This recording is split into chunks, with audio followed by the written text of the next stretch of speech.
Olá, meus queridos e amados irmãos, a graça e a paz do nosso amado e querido Salvador e Senhor Jesus Cristo.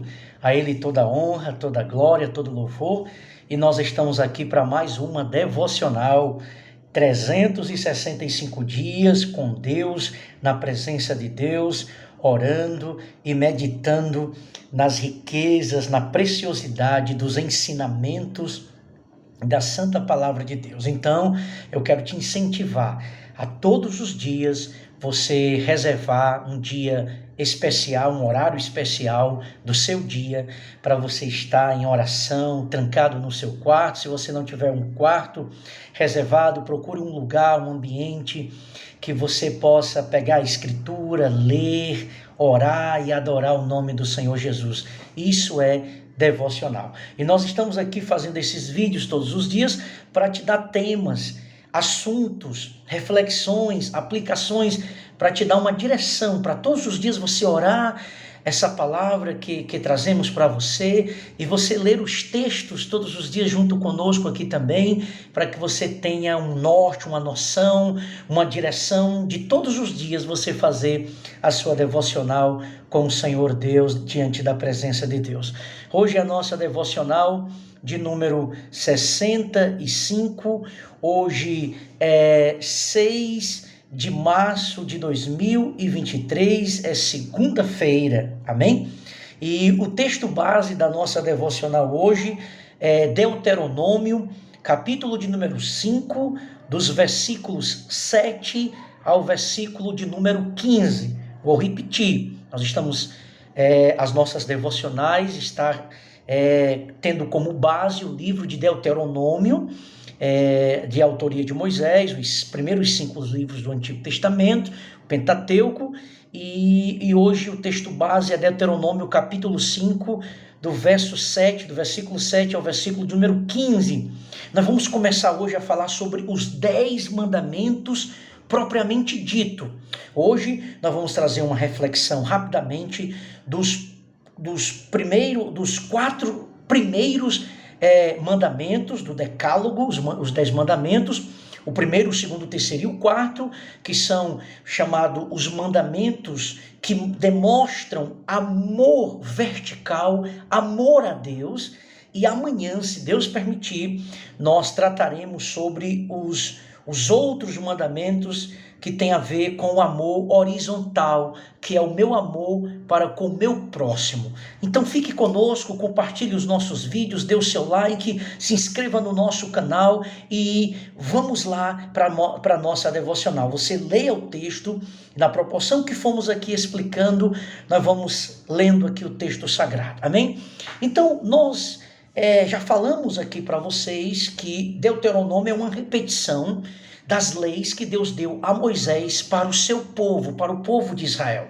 Então Moisés, junto com aquela nova geração que nasceu no deserto, Moisés está repetindo a lei, as mesmas leis que foram dadas à primeira geração, mas eles morreram por causa da desobediência e por causa da incredulidade, e agora essa nova geração precisa aprender essas leis. E agora Moisés está repetindo os 10 mandamentos, lá de Êxodo capítulo 20, do versículo 1 ao versículo 17. Se você ler Êxodo capítulo 20, do versículo 1 ao 17, você vai perceber que o Deuteronômio capítulo 5 é a semelhança de Êxodo 20. Então Moisés está repetindo. Então o decálogo, isto é, os 10 mandamentos, são um resumo, um ótimo princípios de Deus para o seu povo, para os seus escolhidos. É o decálogo, os 10 mandamentos, é um resumo dos princípios de Deus para o seu povo. Deus está falando, Deus está instruindo o seu povo, da forma como o seu povo deve amá-lo, se achegar a ele, e da forma como o seu povo deve amar o seu próximo. E aí isso faz toda a diferença, porque eles iam para uma terra pagã, em que os povos daquela terra, a terra de Canaã, propriamente dita, eram os cananeus, e esses cananeus eles eram pagãos, eles eram adoradores de outros deuses, e eles não tinham princípios morais. de forma que eles se prostituíam, eles cometiam barbaridades, pecados terríveis, como sacrificar os seus filhos aos deuses. Eles tinham orgias nos seus cultos, era muita promiscuidade.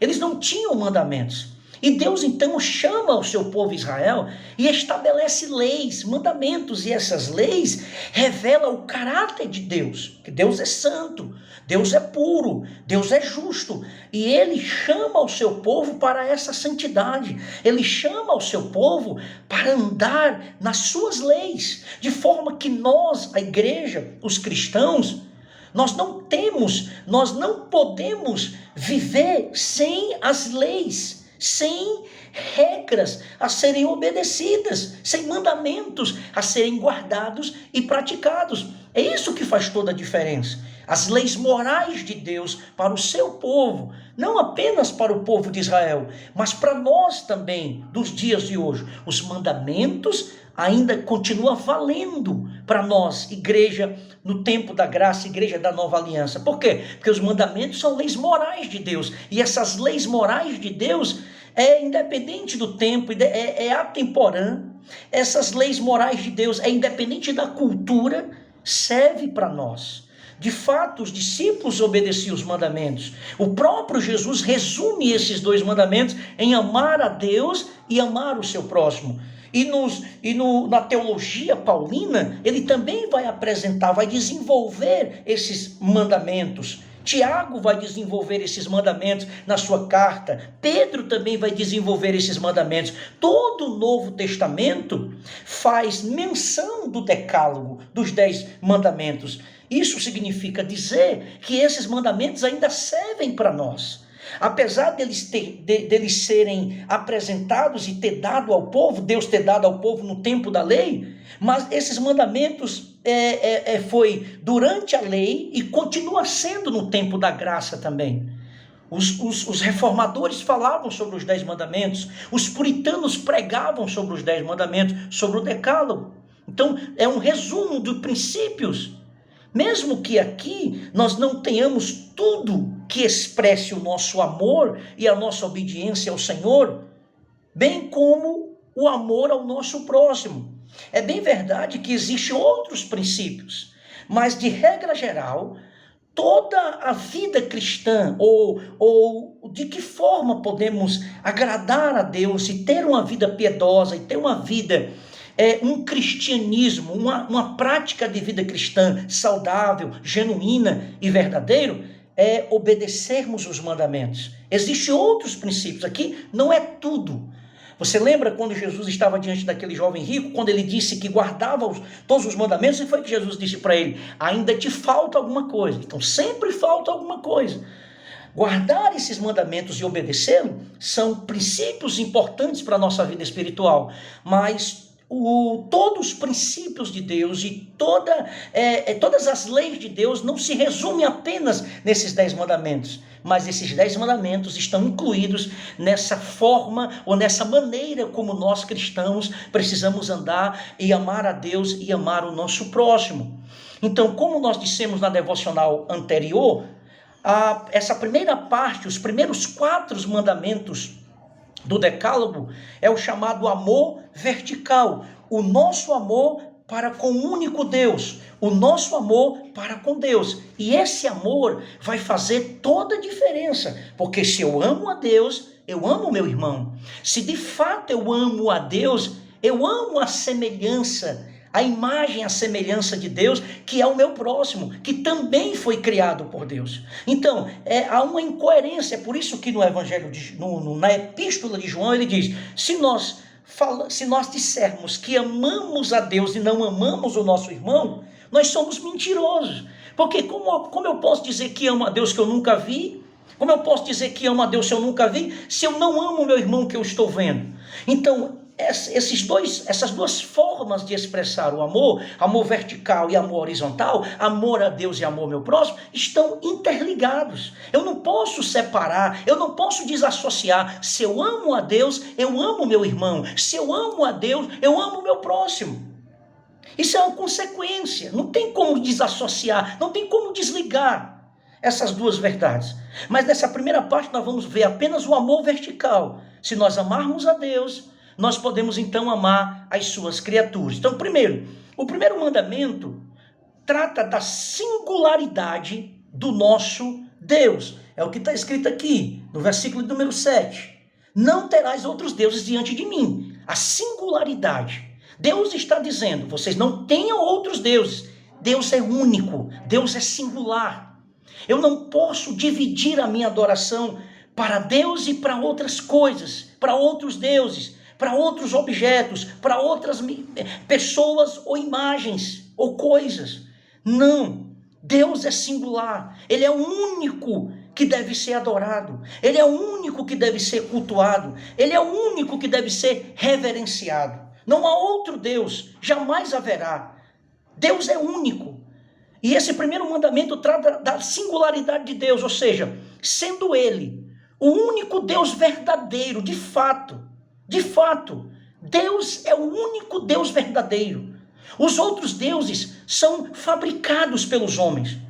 Os outros deuses, por exemplo, os deuses dessas nações ao redor de Israel, que Israel estava sendo desafiado, porque eles iam conviver com essas nações e eles deveriam rejeitar esses outros deuses, eram deuses do imaginário humano. Era criado pelos homens. Eles adoravam os astros, eles adoravam a lua, eles adoravam as estrelas, eles adoravam imagens que tinham a semelhança de um animal, imagens que tinham a semelhança de um astro, de um ser que já foi criado por Deus.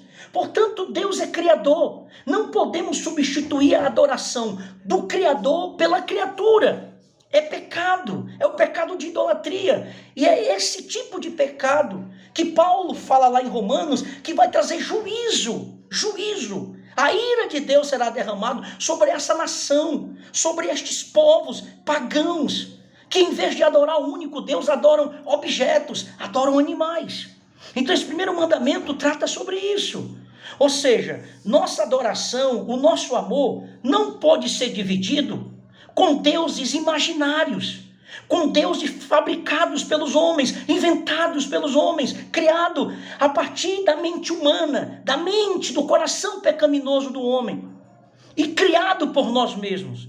E isso pode incluir coisas ou pessoas que nós divinizamos. Quantas vezes nós divinizamos as pessoas ou coisas?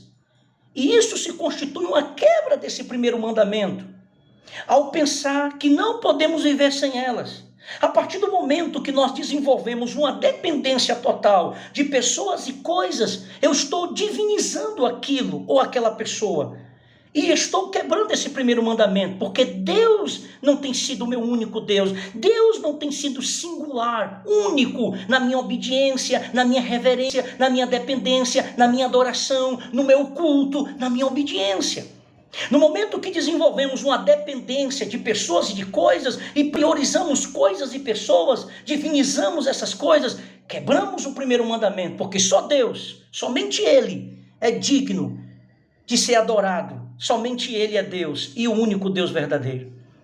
Esse é o primeiro mandamento. O segundo mandamento vem reforçar o primeiro, que diz aqui: não façam para ti imagem de escultura, de nenhuma semelhança.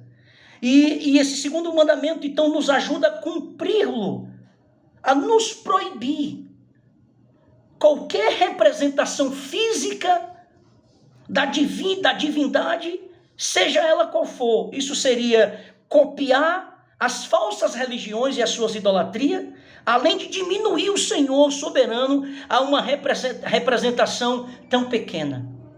Então agora, o primeiro é não terás outros deuses, e agora ele proíbe fazer alguma imagem, alguma semelhança que remeta a esse Deus pela qual nunca se revelou com nenhuma imagem. Portanto, ele se revelou para o seu povo e continua se revelando com autoridade, com poder, mas ninguém viu a Deus. Portanto, nós não podemos fazer uma imagem que represente a Deus, porque Deus nunca se revelou de forma física, de forma aparente para ninguém. Então, qualquer aparição, ou qualquer fabricação, ou qualquer cópia de algum ser, de algum objeto, de algum animal, de qualquer outro ser humano, e eu adoro, e eu me ajoelho, e eu peço algo, aquela figura que está representando alguém ou alguma coisa, eu estou quebrando esse segundo mandamento. Eu estou cometendo o pecado de idolatria. Eu estou diminuindo a soberania de Deus. Eu estou diminuindo esse Deus soberano em uma forma limitada, em uma forma imaginária. E isso é um pecado muito grave. Isso é um pecado muito grave. E o povo de Israel não podia fazer aquilo, porque as nações ao redor tinham um costume de fazer isso, mas eles eram um povo diferente. É por isso que, por exemplo, nós cristãos, nós não temos imagem de escultura.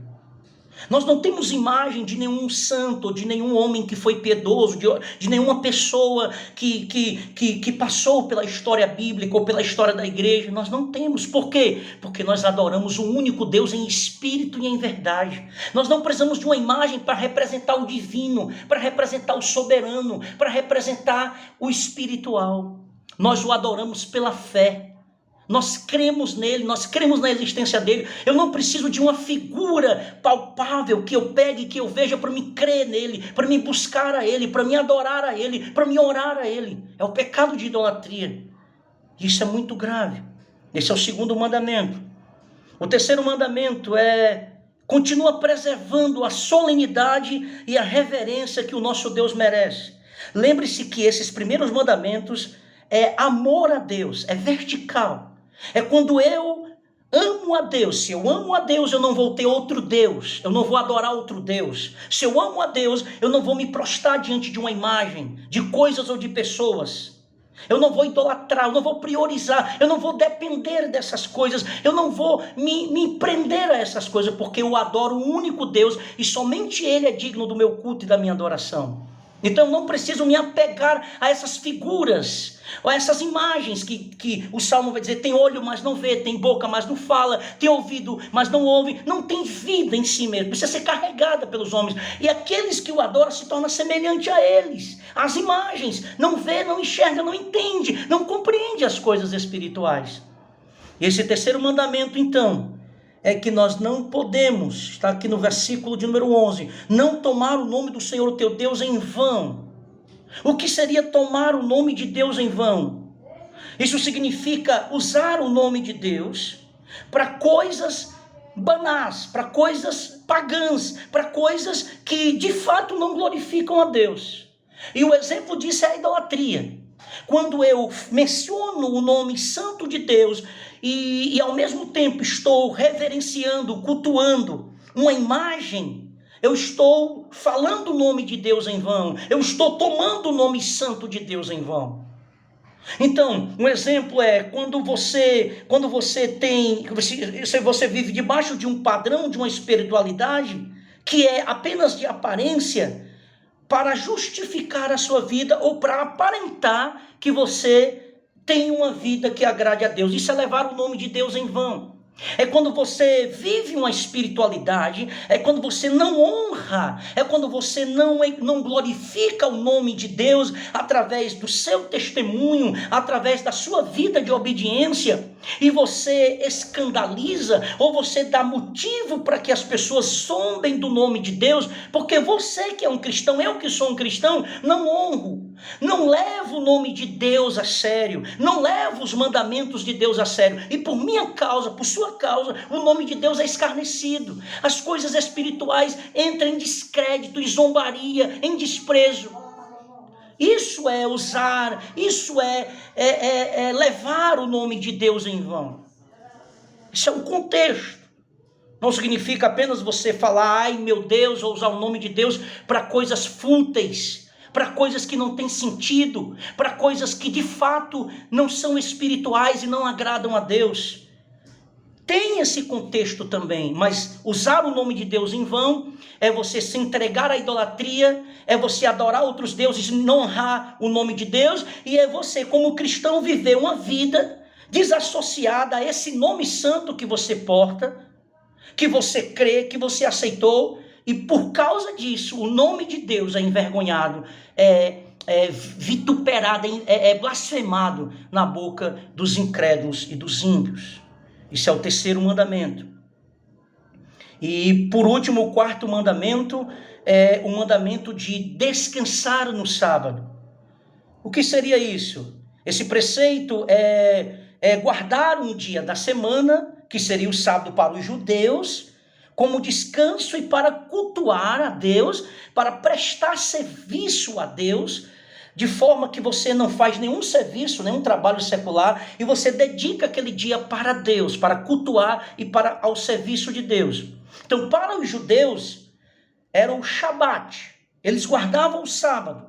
Porém, na nova aliança, nós não temos mais a obrigação de guardar um dia específico, que é o sábado. Porque esse sábado, esse dia de descanso aponta para Jesus. Ele é o nosso descanso. Jesus é o nosso sábado, porque nele nós podemos descansar. Mas a igreja primitiva, dentro do contexto da ressurreição de Jesus, que foi no primeiro dia da semana, que seria o domingo, e a partir daí, o sábado teria sido substituído pelo dia do Senhor, e esse dia seria o domingo, que foi o domingo da ressurreição. E a igreja primitiva adotava o domingo como o dia para ser guardado. Não ser guardado nesse sentido religioso, mas no sentido de servir a Deus, no sentido de dedicar esse tempo, esse dia, para cultuar, para as famílias se reunirem e louvarem e estudarem a Escritura, e seria um dia maravilhoso. Então, para os cristãos, esse mandamento tem muito mais a ver com o descanso e o tempo de serviço a Deus, do culto a Deus, do que um dia específico da semana para fazer isso. Então, nós não precisamos mais guardar o sábado no sentido como a Escritura apresenta para os judeus. Nosso sábado é Cristo, Ele é o nosso descanso. Nele nós descansamos das obras. Ele é o nosso descanso definitivo. Porém, o domingo, como o dia do Senhor, como o dia da ressurreição, é o dia que a igreja primitiva guardava. E interessante é que esse dia do Senhor, que foi o domingo, a Santa Ceia era realizada nesse dia. A igreja primitiva guardava esse dia. E quando João tem a revelação do Apocalipse, diz lá, no dia do Senhor, João teve aquela visão, que seria o domingo. Então o domingo passou a ser esse dia específico para que a igreja pudesse guardar para fazer alguma atividade espiritual junto com a sua família. E até hoje, por exemplo, os puritanos, os reformados, os reformadores, como Zwingli, João Calvino, os puritanos, John Wesley, Charles Spurgeon e muitos outros, eles guardavam um domingo. Não nesse sentido religioso, mas tiravam o domingo para fazerem serviços, atividades mais ativas para a obra de Deus, para o reino de Deus. E é nesse sentido, então, que esse mandamento nos apresenta. João Calvino, na sua famosa frase, o coração do homem é uma fábrica de ídolos. Nós voltamos aqui para o começo e a pergunta é, nós temos amado de fato ao Senhor Deus? Observando esses 4 mandamentos, não terás outros deuses diante de mim. Não farás para ti imagem de escultura. Não tome o meu nome em vão. Guarde um dia para mim, para o meu serviço, para a minha adoração, para o meu culto. Esses 4 mandamentos nos mostram amor a Deus, nos mostra que Deus de fato é primazia, prioridade na nossa vida. E a pergunta é, temos amado a Deus ou temos substituído o amor a Deus, o culto a Deus, a nossa devocional a Deus, nosso compromisso com Deus por coisas banais, por coisas vãs, pela correria do dia a dia, pelo dinheiro, pelas redes sociais, pelas coisas desse mundo? Precisamos medir esse nível de amor que temos para com o Senhor Deus e observarmos esses mandamentos e a partir daí fazermos um diagnóstico da nossa vida cristã, da nossa vida espiritual. Temos de fato amado a Deus? Ou temos substituído o amor a Deus, a devoção a Deus, o tempo para Deus com outras coisas? Até mesmo o nosso próprio eu pode ser um ídolo no nosso coração.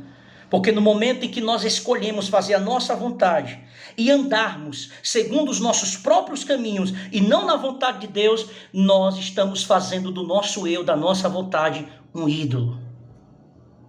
Isso se reflete em muitas áreas da nossa vida, inclusive na reverência com o nome do Senhor e o uso do tempo. O uso do tempo. Precisamos ter tempo para Deus. Precisamos preservar o tempo da nossa busca pelo avivamento espiritual na Escritura, na oração, nos meios de graça, para continuarmos firmes e vivendo esse santo evangelho. Como você tem aproveitado o seu tempo? Quanto tempo você passa orando e meditando na Escritura? Pense sobre essas coisas, porque tudo isso vai refletir se de fato eu amo a Deus e se eu estou guardando esses 4 primeiros mandamentos, que são o amor vertical, que me confirma que é o teste se de fato eu tenho amado o Senhor. Vamos orar sobre isso, Pai. Nós queremos, meu Deus, dedicar a nossa vida ao Senhor. Queremos dedicar tempo em amor, em devoção ao Senhor. Nós não temos outro Deus além de Ti. Quebra, Senhor, os ídolos do nosso coração. Nós não queremos levar o Teu nome em vão, Pai. Nós queremos santificar o Teu nome. Nós queremos que o Teu nome seja glorificado através da nossa vida. Nós queremos, meu Pai, pregar a Tua palavra, viver essa palavra. Jamais substituir a Tua glória, a Tua adoração por outras coisas ou pessoas. Oh, Pai, toda honra e glória seja dada somente a Ti. Nós descansamos em Ti, Senhor. Tu és o nosso sábado. E guardamos, Senhor, todos os dias em adoração ao Senhor. E especificamente o dia do Senhor, para juntos, Pai, congregarmos, nos reunirmos para adorar, glorificar a Deus, junto com a nossa família biológica e com a nossa família da fé. Oh, muito obrigado por essa devocional. Em nome de Jesus. Amém. Que o Senhor Jesus te abençoe. E até amanhã, se Deus quiser.